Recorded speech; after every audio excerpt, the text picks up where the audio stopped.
আসসালামু আলাইকুম ওয়া রাহমাতুল্লাহি ওয়া বারাকাতুহু। আল্লাহুম্মা সাল্লি আলা মুহাম্মাদ ওয়া আলা আলি মুহাম্মাদ কামা সাল্লাইতা আলা ইব্রাহিম ওয়া আলা আলি ইব্রাহিম ইন্নাকা হামিদুম মাজিদ। আল্লাহুম্মা বারিক আলা মুহাম্মাদ ওয়া আলা আলি মুহাম্মাদ কামা বারাকতা আলা ইব্রাহিম ওয়া আলা আলি ইব্রাহিম ইন্নাকা হামিদুম মাজিদ। أعوذ بالله من الشيطان الرجيم. بسم الله الرحمن الرحيم.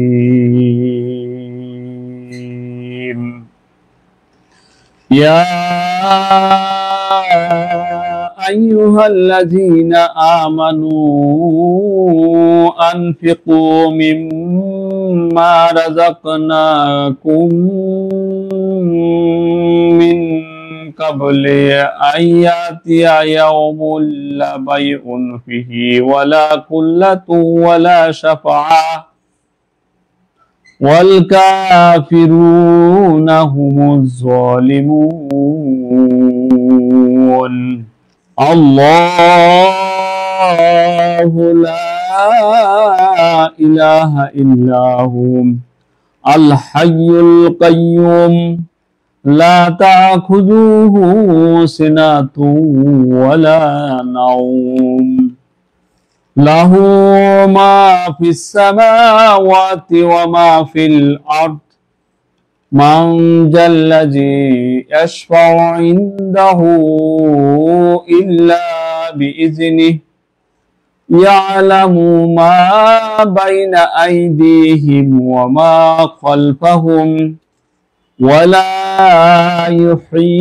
يحيطون بشيء من علمه إلا بما شاء وسع كرسيه السماوات والأرض ولا يؤوده حفظهما وهو العلي العظيم. لا إكراه في الدين قد تبين الرشد من الغي فمن يكفر بالطاغوت ويؤمن بالله فقد استمسك بالعروة الوثقى لا انفصام لها والله سميع عليم. الله ولي الذين آمنوا يخرجهم من الظلمات إلى النور والذين كفروا أولياؤهم الطاغوت يخرجونهم من النور إلى الظلمات أولئك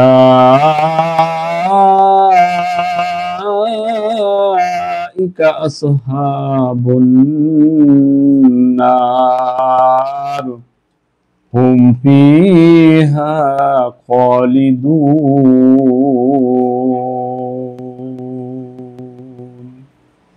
آمنت بالله.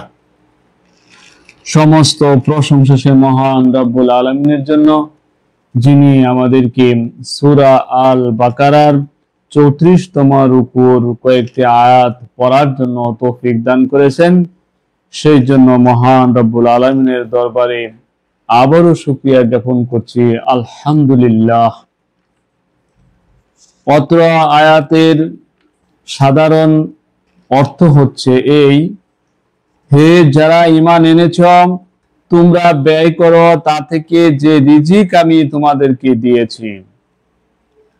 সেই দিন আসার পূর্বে, যেদিন থাকবে না কোনো ক্রয় বিক্রয়, না কোনো বন্ধুত্ব, আর না কোনো সুপারিশ, আর কাফেরেরাই প্রকৃত জালিম। আল্লাহ নেই কোনো ইলা তিনি ছাড়া, তিনি চিরঞ্জীব, চিরস্থায়ী, তাকে স্পর্শ করে না তন্দ্রা আর না নিদ্রা। যা কিছু আসমানে আছে এবং যা কিছু আছে জমিনে সবই তার। এমন কে আছে যে সুপারিশ করবে তার নিকট তার অনুমতি ছাড়া? তিনি জানেন যা তাদের সামনে আছে এবং যা আছে তাদের পিছনে, আর তারা আয়ত্ত করতে পারে না তার জ্ঞান থেকে কোনো কিছুই, তাছাড়া যা তিনি চান। তার সিংহাসন প্রসারিত আছে আসমানসমূহ ও জমিনে, আর এতদূর বয়ে রক্ষণাবেক্ষণ তাকে পরিশ্রান্ত করে না, এবং তিনি সর্বোচ্চ, সর্বাপেক্ষা মহান। দিন গ্রহণ করার ব্যাপারে কোনো জবরদস্তি নেই। অবশ্যই হেদায়াত সুস্পষ্ট হয়ে গেছে গুমরাহি থেকে। সুতরাং যে কেউ তাগুতকে অস্বীকার করবে এবং ঈমান আনবে আল্লাহর উপর, সে এমন মজবুত রশি দৃঢ়ভাবে ধারণ করলো যা ছিন্ন হওয়ার নয়। আর আল্লাহ সর্বশ্রোতা, সর্বজ্ঞানী। আল্লাহ তাদের অভিভাবক যারা ঈমান এনেছে, তিনি তাদেরকে অন্ধকার থেকে আলোতে বের করে আনেন। আর যারা কুফরি করে, তাগুত তাদের অভিভাবক, এরা তাদেরকে বের করে নেয় আলো থেকে অন্ধকারের দিকে। তারাই জাহান্নামের অধিবাসী, তাতেই তারা চিরদিন থাকবে। আলহামদুলিল্লাহ, আমরা অত্র আয়াতের সাধারণ অর্থ জানলাম। কয়েকটি শব্দের ব্যাখ্যা করব ইনশাআল্লাহ। প্রথমেই আনফিকু মিম্মা রাযাকনাকুম, অর্থাৎ আল্লাহর রাস্তায় ব্যয় করা। যারা ঈমানের পথ অবলম্বন করেছে, তারা যে উদ্দেশ্য সাধনের জন্য ঈমান এনেছে তার জন্য আর্থিক কুরবানি স্বীকার করতে হবে। অল কাফিরুনা হুমুজ জালিমুন, এখানে কাফের দ্বারা তাদেরকে বোঝানো হয়েছে যারা আল্লাহর নির্দেশ মেনে চলতে অস্বীকার করে এবং নিজের মাল সম্পদকে আল্লাহর সন্তুষ্টির চেয়ে অধিক প্রিয় মনে করে, অথবা যারা কিয়ামত বা আখিরাতে বিশ্বাস রাখে না। এখানে তাদেরকে বোঝানো হয়েছে তারা এমন ভিত্তিহীন ধারণা পোষণ করে আছে যে আখিরাতে তারা কোনো না কোনো ভাবে মুক্তি ও সফলতা ক্রয় করে নিতে সক্ষম হবে এবং বন্ধুত্ব ও সুপারিশের সাহায্যে নিজের কর্মোদ্ধার করে নিতে সক্ষম হবে। আল্লাহু লা ইলাহা ইল্লাহু, আল্লাহ নেই কোনো ইলাহ তিনি ছাড়া। অর্থাৎ অজ্ঞ মূর্খ লোকেরা যত অসংখ্য ইলাহ, উপাস্য বা মাবুদই তৈরি করে নিক, মূল ঘটনা তো এই যে সার্বভৌম ক্ষমতা কোনো প্রকার অংশীদারিত্ব ছাড়াই সেই অবিনশ্বর সত্তার করায়ত্তে, যার জীবন কারো দানের ফল নয়, বরং তিনি নিজস্ব সত্তায় চিরঞ্জীব ও চিরস্থায়ী, এবং এ বিশ্বজাহানের সামগ্রিক ব্যবস্থাপনা তার দয়ার উপর নির্ভরশীল। নিজের এ বিশাল রাজত্বের যাবতীয় স্বাধীন ইচ্ছা এবং কর্তৃত্বের একচ্ছত্র মালিক তিনি। অন্য কেউ তার কোনো গুণ বৈশিষ্ট্য না অংশীদার, আর না অংশীদার তার স্বাধীন ইচ্ছা অধিকারী।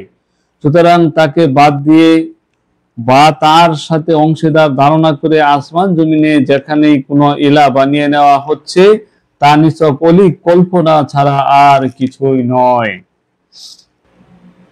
আল হাইয়ুল কাইয়ুম লা তাখুযুহু সিনাতুন ওয়ালা নাওম, তিনি চিরঞ্জীব, চিরস্থায়ী, তাকে স্পর্শ করে না তন্দ্রা আর না নিদ্রা। এ হচ্ছে সেসব লোকের ধারণা অনুমানের সুস্পষ্ট প্রতিবাদ যারা সর্বশক্তিমান আল্লাহর সত্তাকে নিজেদের দুর্বল অস্তিত্বের সদৃশ্য মনে করে এবং সেসব দুর্বলতা মানুষের সাথে সম্পৃক্ত সেগুলোকে সেই মহান সত্তার সাথেও সম্পর্কিত মনে করে। যেমন বাইবেলে বর্ণিত আছে যে আল্লাহ তাআলা 6 দিনে আসমান জমিন সৃষ্টি করেছেন এবং তাতে ক্লান্ত হয়ে সপ্তম দিনে আরাম করেছেন, নাউজুবিল্লাহ। অথচ ক্লান্তি তাকে কখনো স্পর্শ করতে পারে না। মান জাল্লাযী ইয়াশফাউ ইনদাহু লাহু মা ফিস সামাওয়াতি ওয়া মা ফিল আরদ মান জাল্লাযী ইয়াশফাউ ইনদাহু, যা কিছু আসমানে আছে এবং যা কিছু আছে জমিনে সবই তার। এমন কি আছে যে সুপারিশ করবে তার নিকট? অর্থাৎ আসমান জমিন এবং এত দুবয়ের মধ্যে যা কিছু আছে সব কিছুর মালিক তিনি। তার রাজত্বে, তার যাবতীয় কার্যক্রমে এবং তার কর্তৃত্ব শাসন পরিচালনায় কারো এক বিন্দু বিসর্গ অংশীদারিত্ব নেই। অতঃপর এ বিশ্বজাহানের যেখানে দ্বিতীয় কোনো সত্তা কথাই তোমার চিন্তা করো, তা অবশ্যই এ বিশ্ব জগতের সৃষ্টির একটি অংশ, কিছুই নয়। আর যা এই বিশ্ব জগতের সৃষ্টির অংশ তাই আল্লাহরই মালিকানাধীন ও তার দাস বা তার অংশীদার বা সমকক্ষ কোনোভাবেই হতে পারে না। ওয়ালা ইহিতুনা বিশাইইন মিন ইলমিহি, এখানে সেসব মুশরিকদের ধারণা অনুমানের প্রতিবাদ করা হচ্ছে যারা বুজুর্গ ব্যক্তি, ফেরেশতা অথবা অন্য কোনো সত্তা সম্পর্কে ধারণা পোষণ করে যে আল্লাহর দরবারে তাদের বিরাট প্রভাব প্রতিপত্তি রয়েছে। তারা যে কথার উপর অটল থাকে তা তার আল্লাহর নিকট থেকে আদায় করে ছাড়ে এবং তার ইচ্ছা করলে যে কোনো কাজে আল্লাহর নিকট থেকে উদ্ধার করে তোলে। এসব লোককে এখানে বলে দেওয়া হচ্ছে যে আল্লাহর দরবারে প্রভাব প্রতিপত্তি দেখানো তো দূরের কথা, বড় বড় পয়গাম্বরগণ এবং নৈকট্যপ্রাপ্ত ফেরেশতাগণ পর্যন্ত আসমান জমিনের মহাপবিত্র বাদশাহ আল্লাহর জাল্লা শানুর দরবারে বিনা অনুমতিতে একটা শব্দ উচ্চারণ করার সাহস রাখে না। ওয়ালা ইউতুনা বিশাইইন মিন ইলমিহি ইল্লা বিমা শাআ, এখানে প্রকাশিত সত্যের দ্বারা শিরকের মূল ভিত্তির উপর আরেকটা আঘাত পড়ে। ইতিপূর্বে বক্তব্যে আল্লাহর অসীম কর্তৃত্ব ক্ষমতা সম্পর্কে আলোচনা করা হয়েছে। বলা হয়েছে যে আল্লাহ তাআলার কর্তৃত্বে স্বতন্ত্রভাবে কেউ শরীক তো নেই, আর না তার দরবারে কোনো আধিপত্য চলে না, চলে যে সে নিজ সুপারিশ দ্বারা তার সিদ্ধান্তকে প্রভাবিত করবে। অতঃপর এখানে অন্য দৃষ্টিকোণ থেকে বলা হচ্ছে যে অন্য কেউ তার কাজে নিক্ষেপে নিয়ন্ত্রণ করতে পারে, যখন অন্য কারো কাছে এই জ্ঞানই নেই যার দ্বারা সে বিশ্ব পরিচালনা ব্যবস্থা এবং তার কার্যকরণ ও ফলাফল সমূহ বুঝতে সক্ষম হবে। মানুষ হোক না জিন, ফেরেশতা হোক বা অন্য কোনো সৃষ্টি, সকলের জ্ঞানই অসম্পূর্ণ ও একান্তই সীমিত। বিশ্বজাহানের মূল সত্য, মূল রহস্য কারো দৃষ্টিসীমার আওতাভুক্ত নয়। অতঃপর কোনো ক্ষুদ্র থেকে ক্ষুদ্রতর অংশেও যদি মানুষের স্বাধীন হস্তক্ষেপ বা অটল সুপারিশ কার্যকর হয়, তাহলে সমগ্র বিশ্ব ব্যবস্থাপনায় লণ্ডভণ্ড হয়ে যাবে। ব্যবস্থাপনা তো দূরের কথা, মানুষ তার স্বীয় কল্যাণ অকল্যাণ বুঝতে সক্ষম নয়।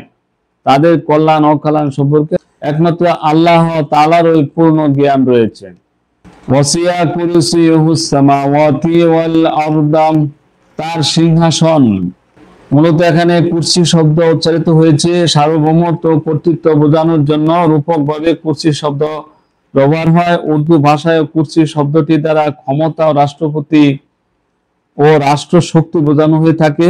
বাংলা ভাষা এ মর্মে গদি শব্দটি ব্যবহৃত হয়। লা ইকরাহা ফিদ্দীন, দিন গ্রহণ করার ব্যাপারে কোনো জবরদস্তি নেই। ওয়া হুয়াল আলিয়্যুল আযীম, তিনি সর্বোচ্চ সর্বাপেক্ষা মহান। এই আয়াতটি আয়াতুল কুরসি নামে মশহুর। আয়াতটিতে আল্লাহ তাআলা রাব্বুল আলামিনের যে পরিপূর্ণ পরিচয় তুলে ধরা হয়েছে, যার নজির অন্য কোনো আয়াতে পাওয়া যায় না। তাই হাদিস শরীফে আয়াতটিকে কোরআন মাজিদের সর্বশ্রেষ্ঠ আয়াত বলে অভিহিত করা হয়েছে। এই আয়াতটি কোরআনের সর্ববৃহৎ আয়াত। হাদিসে এই আয়াতের অনেক ফজিলত ও বরকত বর্ণিত হয়েছে। রাসূলুল্লাহ সাল্লাল্লাহু আলাইহি সাল্লাম উবাই ইবনে কাবকে জিজ্ঞাসা করেছিলেন, কোরআনের মধ্যে কোন আয়াতটি সবচেয়ে বড় ও গুরুত্বপূর্ণ? উবাই ইবনে কাব আরজ করলেন, তা হচ্ছে আয়াতুল কুরসি। রাসূলুল্লাহ সাল্লাল্লাহু আলাইহি ওয়াসাল্লাম তা সমর্থন করে বললেন, হে আবুল মানজার, তোমাকে এই উত্তম জ্ঞানের জন্য ধন্যবাদ। হযরত আবু জার রাদিয়াল্লাহু তাআলা আনহু রাসূল সাল্লাল্লাহু আলাইহি ওয়াসাল্লামের কাছে জানতে চাইলে, ইয়া রাসূলুল্লাহ সাল্লাল্লাহু আলাইহি ওয়াসাল্লাম, কোরআনের বৃহত্তম আয়াত কোনটি? রাসূল সাল্লাল্লাহু আলাইহি ওয়াসাল্লাম বললেন, আয়াতুল কুরসি। হযরত আবু হুরায়রা রাদিয়াল্লাহু তাআলা আনহু বলেছেন, রাসূল করিম সাল্লাল্লাহু আলাইহি ওয়াসাল্লাম ইরশাদ করেছেন, সূরা বাকারায় এমন একটা আয়াত রয়েছে যা কোরআনের অন্য সব আয়াতের সর্দার বা নেতা। সে আয়াতটি যে ঘরে পড়া হয় সেই ঘর থেকে শয়তান বেরিয়ে যায়।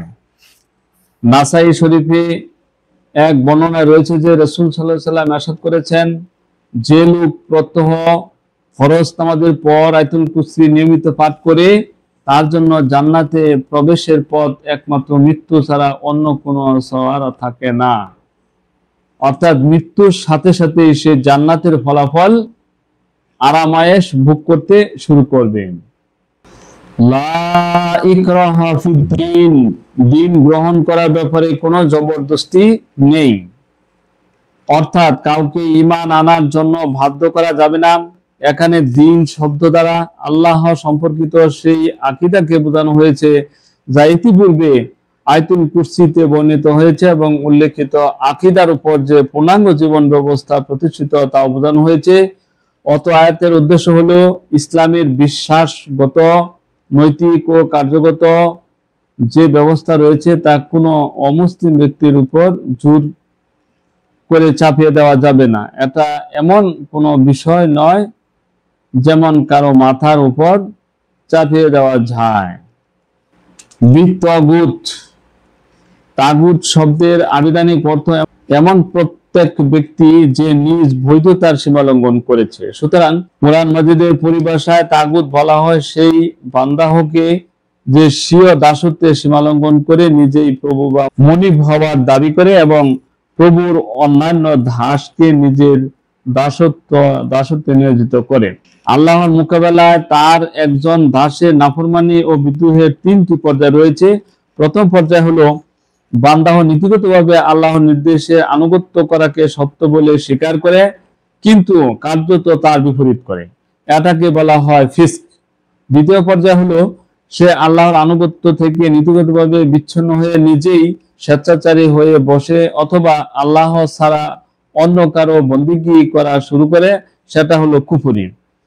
তৃতীয় পর্যায় হলো সে প্রকৃত মালিক ও প্রভুর বিরুদ্ধে বিদ্রোহ ঘোষণা করে অথবা তার অস্তিত্বকে অস্বীকার করে, তার রাজ্যে ও প্রজাদের উপর নিজেদের নির্দেশ কার্যকরী করতে থাকে। এই তৃতীয় পর্যায়ে যে বান্দা পৌঁছে যায় তাকেই তাগুত বলা হয়। কোনো ব্যক্তি সঠিক অর্থে মুমিন হওয়ার দাবি করতে পারে না যতক্ষণ না সে এ তাগুতের অস্বীকারী হবে। আল্লাহু ওয়ালিয়ুল্লাযিনা আমানু ইখরিজুহুম মিনাজ যুলুমাতি ইলান নূর, আল্লাহ তাদের অভিভাবক যারা ঈমান এনেছে তিনি তাদেরকে অস্বীকার থেকে আলোতে বের করে আনেন। জুলমাত তথা অন্ধকার দ্বারা অজ্ঞতা ও মূর্খতার অধিকার উদ্দেশ্য, যার কারণে মানুষ পথভ্রষ্ট হয়ে স্বীয় কল্যাণ ও সাফল্যের পথ থেকে দূরে চলে যায় এবং মূল সত্যের বিপরীত চলে নিজের সমস্ত শক্তি প্রচেষ্টাকে ভুল পথে ব্যয় করতে থাকে।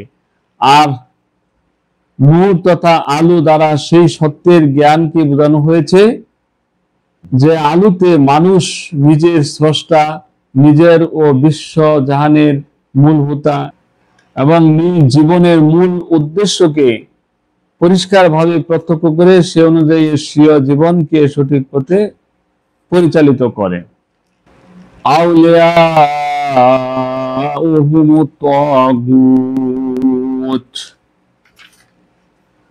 তাগুত শব্দটিকে এখানে তার বহুবচন তাওয়াগিত অর্থে ব্যবহার করা হয়েছে, অর্থাৎ মানুষ আল্লাহ থেকে মুখ ফিরিয়ে শুধুমাত্র একটা তাগুতের জিঞ্জিরেই আবদ্ধ হয় না, বরং অনেক তাগুতই তার উপর চেপে বসে।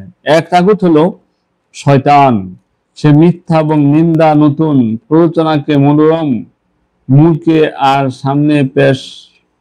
তার সামনে পেশ করে। দ্বিতীয় তাগুত হলো মানুষের স্বীয় নফস, যা মানুষকে আবেগ এবং লালসার গোলাম বানিয়ে নিয়ে তাকে জীবনের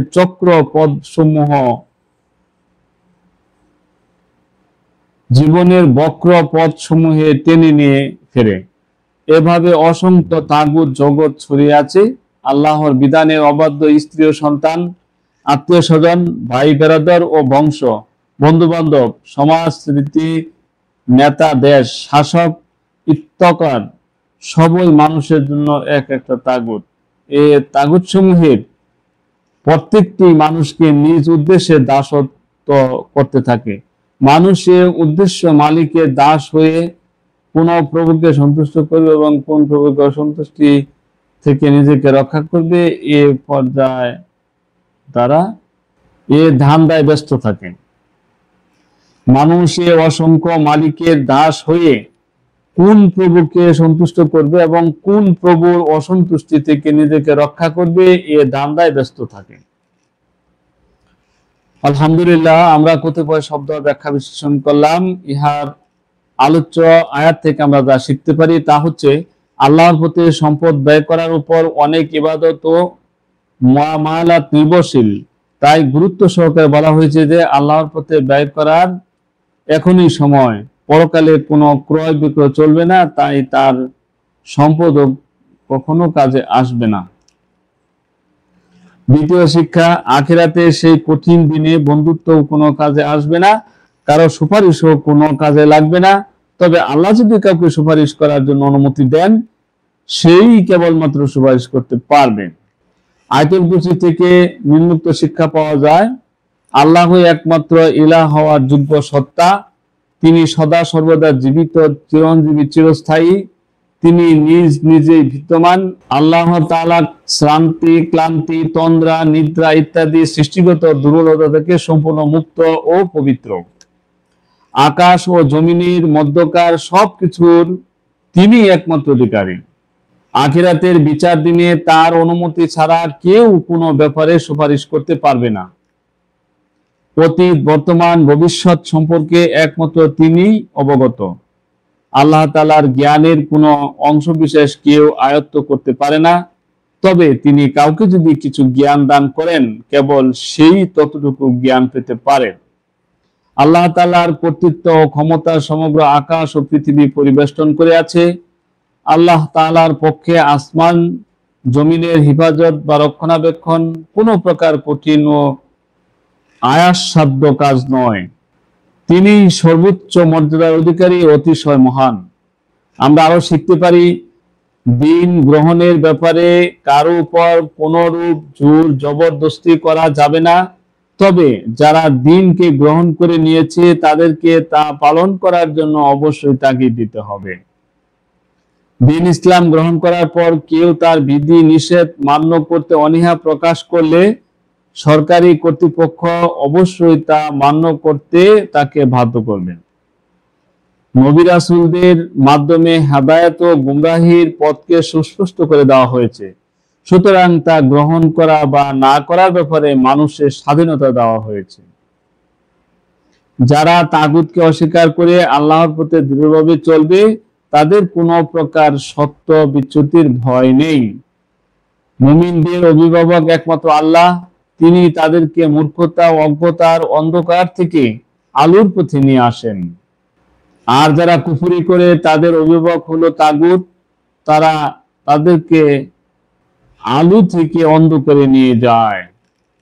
মহান রব্বুল আলামিনের দরবারে লাখ লাখ শুকরিয়া, তিনি আমাদেরকে এই আয়াতের মাধ্যমে আমরা যা শিখলাম, আমাদের জীবনে, আমাদের পরিবারে, আমাদের সমাজে, আমাদের রাষ্ট্রে, সারা বিশ্বে শিকার এবং আমল করার জন্য তৌফিক দান করুন। ওয়া আখিরি দাওয়ানা আনিল হামদুলিল্লাহি রাব্বিল আলামিন। আসসালামু আলাইকুম ওয়া রাহমাতুল্লাহি ওয়া বারাকাতুহু।